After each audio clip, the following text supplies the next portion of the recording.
actually contains a paraben called propylparaben. Propylparaben has effects on hormones and sperm activity. The substance may also have effects on, you guessed it, fertility and the development of an unborn child in the world. Look at a lot of movies through a biblical lens. And when you do that with some of the top most well-known children movies out there, you will come to find out that most of them tell a twisted, inverted version of the garden story in the Bible. And the snake in the garden, Satan, is actually the hero in the Genesis story. How he came to warn Adam and Eve about the enlightenment they had within their reach, and how God is keeping them from something. How the perfect, ordered world in heaven is full of rules and nowhere that you would want to be, and is ruled by a creator God who is an evil dictator. I believe that these could be the very spirits in high places governing the world we see today, which is what makes this Minions trailer super interesting.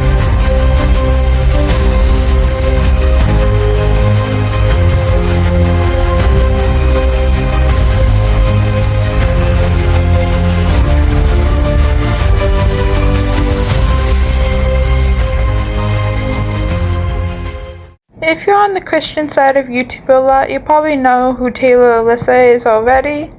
I have mentioned her and her content on this channel before, but kind of in a funny, lighthearted way. Today's video is going to be more of a serious deep dive on her content. She has videos from the cosmetic industry is demonic, to I didn't realize what Moana was actually teaching, to demonic commercials that I can't believe aired, to dark hidden messages in children's movies, and many more.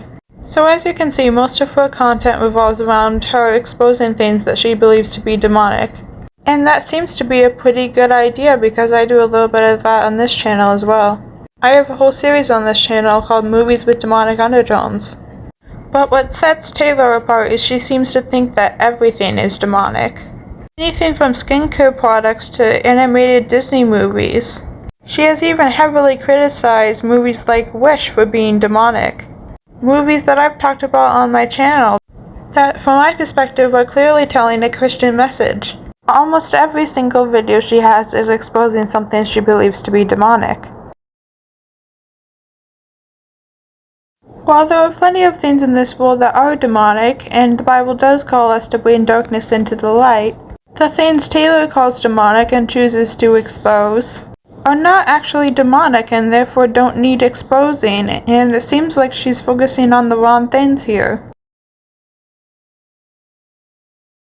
Problem 2 is that, like I said, there is real demonic stuff going on in the world. Yet by focusing on all the stuff that isn't actually demonic, she's distracting other Christians from the stuff that's really demonic, which is probably exactly what the devil wants. Problem 3 is that a lot of the movies she claims are demonic are actually of God. From Disney movies to Wicked to K-pop Demon Hunters, all of them are of God and have strong Christian messaging. But she calls it all evil because she lacks media literacy and doesn't have the patience to actually look at what it's about. So movies that actually teach the gospel she rejects. Therefore she calls good evil and evil good. Problem 4 is that she's basically the modern edition of the Pharisees from the Bible. By making her whole presence about calling everything demonic, she's basically making Christianity into a list of rules about what you can't participate in, when Christianity was never supposed to be a list of rules.